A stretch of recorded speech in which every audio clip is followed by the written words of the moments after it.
السلام علیکم ورحمۃ اللہ وبرکاتہ نحمده ونصلی علی رسولہ الکریم اما بعد۔ مغفرت کا عشرے کا ایک سبق اور سن لیجئے۔ آج کا یہ سبق ہے، حضور اکرم صلی اللہ علیہ وسلم کا ارشاد ہے کہ جو شخص بھی اس حال میں مرے کہ لا الہ الا اللہ محمد الرسول اللہ کی پکے دل سے شہادت دیتا ہو، ایک مرتبہ کلمہ دل سے پڑھ لیجئے، سب دماغ کو حاضر کر لیجئے، میرا سبق سنتے ہی لا الہ الا اللہ محمد الرسول اللہ صلی اللہ علیہ وسلم دل سے پڑھے تو ضرور جنت میں داخل ہوگا اور ضرور اللہ تعالیٰ اس کی مغفرت فرمائیں گے۔ سبحان اللہ، کتنی بڑی فضیلت ہے۔ صحیح حدیث میں یہ بھی نقل کیا گیا ہے کہ خوشخبری سنو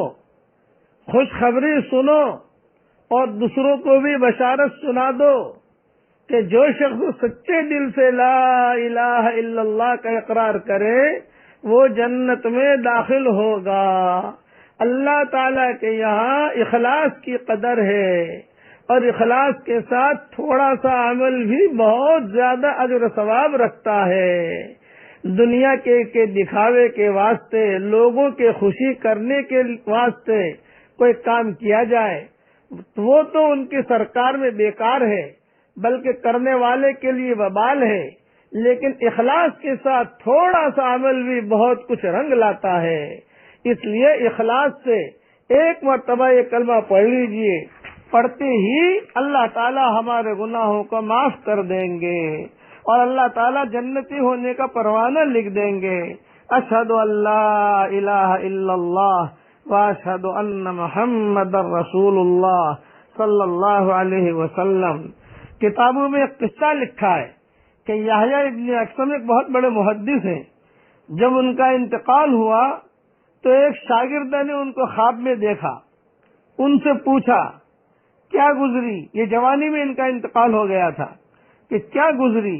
فرمانے لگے میری پیشی ہوئی اللہ کے دربار میں، مجھ سے فرمایا او گنہگار بوڑھے، تو نے فلاں کام کیا، فلاں کام کیا، فلاں کام کیا، میرے گناہ گنوائے گئے اور تو نے یہ کیا۔ میں نے عرض کیا یا اللہ آپ کی طرف سے تو یہ حدیث مجھے نہیں پہنچی۔ فرمایا اور کیا حدیث پہنچی ہے؟ تو عرض کیا وہ یعنی وہیں پر اللہ کے سامنے پوری سند کے ساتھ وہ حدیث انہوں نے نقل کی۔ یہ کتابوں میں قصہ لکھا ہے۔ عرض کیا کہ مجھ سے عبد الرزاق نے کہا، ان سے معمر نے کہا، ان سے زہری نے کہا، ان سے عروہ نے کہا، ان سے حضرت عائشہ نے کہا، ان سے حضور صلی اللہ علیہ وسلم نے ارشاد فرمایا، ان سے حضرت جبریل نے عرض کیا اور ان سے اللہ آپ نے عرض کیا۔ جبریل سے آپ نے کہا تھا کہ جو شخص اسلام میں بوڑھا ہوا اور میں اس کو اس کے اعمال کی وجہ سے عذاب دینے کا ارادہ بھی کروں لیکن اس کے بڑھاپے سے شرما کر معاف کر دیتا ہوں۔ اسلام میں بڑھاپا آنا یہ بھی بہت بڑی سعادت مندی کی چیز ہے۔ بال سفید ہو جائے اسلام کی حالت میں۔ آج کل لوگوں کو جو ہے بال کالے کرنے کا شوق بہت ہوتا ہے۔ جہاں بال سفید ہوئے تو جوانی میں رہوں، لوگ مجھے جوان سمجھیں، اسے جو ہے کالا خضاب لگاتے ہیں، یہ مناسب نہیں ہے، بلکہ سفید بال اللہ کو پسند ہے۔ فرمایا کہ اللہ تعالیٰ خود فرماتے ہیں کہ آپ نے یہ فرمایا تھا، وہ محدث اللہ تعالیٰ سے کہہ رہے ہیں کہ آپ نے فرمایا تھا کہ بڑھاپے سے شرما کر معاف کر دیتا ہوں، اور اے اللہ یہ آپ کو معلوم ہے کہ میں بوڑھا ہوں۔ اللہ تعالیٰ نے فوراً جواب دیا، ارشاد ہوا عبد الرزاق نے سچ کہا، معمر نے بھی سچ کہا، زہری نے بھی سچ کہا، عروہ نے بھی سچ نقل کیا، عائشہ نے بھی سچ کہا اور نبی نے بھی سچ کہا، جبریل نے بھی سچ کہا اور میں نے بھی سچ کہا۔ یہ کہتے ہیں اس کے بعد اللہ تعالیٰ نے مجھے جنت میں داخلے کا ارشاد فرما دیا، جا میں نے تجھے معاف کر دیا۔ تو جو بوڑھا آدمی ہو اس کو تو کلمہ بہت پڑھنا چاہیے، جوانوں کو بھی بہت پڑھنا چاہیے، ایک مرتبہ یہ کلمہ پڑھ لیجئے، اشہد ان لا الہ الا اللہ واشہد ان محمد رسول اللہ صلی اللہ علیہ وسلم۔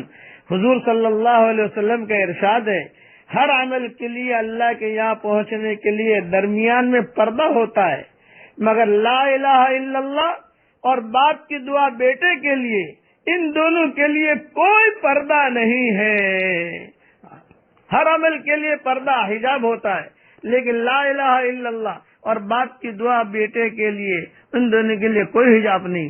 یہ رمضان کا مہینہ گزر رہا ہے، مغفرت کا عشرہ گزر رہا ہے، اپنے اولاد کے لیے بھی خوب دعا مانگو، اپنی بیوی بچوں کے لیے بھی خوب دعا مانگو، اور کلمے کا اہتمام کرو کہ اللہ تعالی ہم سب کو اس رمضان کے مہینے کی قدر کرنے کی اللہ توفیق عطا فرمائے۔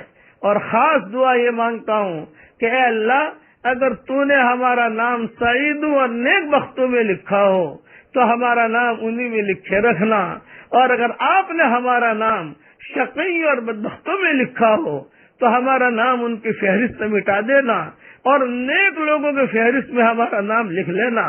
لکھنا بھی آپ کا کام ہے، مٹانا بھی آپ کا کام ہے، لوح و قلم بھی آپ کے پاس ہے۔ اے اللہ، ہمارا نام سعید میں لکھ لے، اور اخیر میں یہ دعا، اگر تو فضل کرے تو چھٹیاں، اور اگر عدل کرے تو لٹیاں، ہمارے ساتھ انصاف کا معاملہ نہ فرمانا، ہمارے ساتھ تو فضل کا معاملہ فرمانا۔ اللہ اپنے فضل کے ساتھ ہم سب کے لیے ہمارے اس روزوں کو قبول فرمائے۔ والسلام علیکم ورحمۃ اللہ وبرکاتہ، وآخر دعوانا ان الحمد للہ رب العالمین۔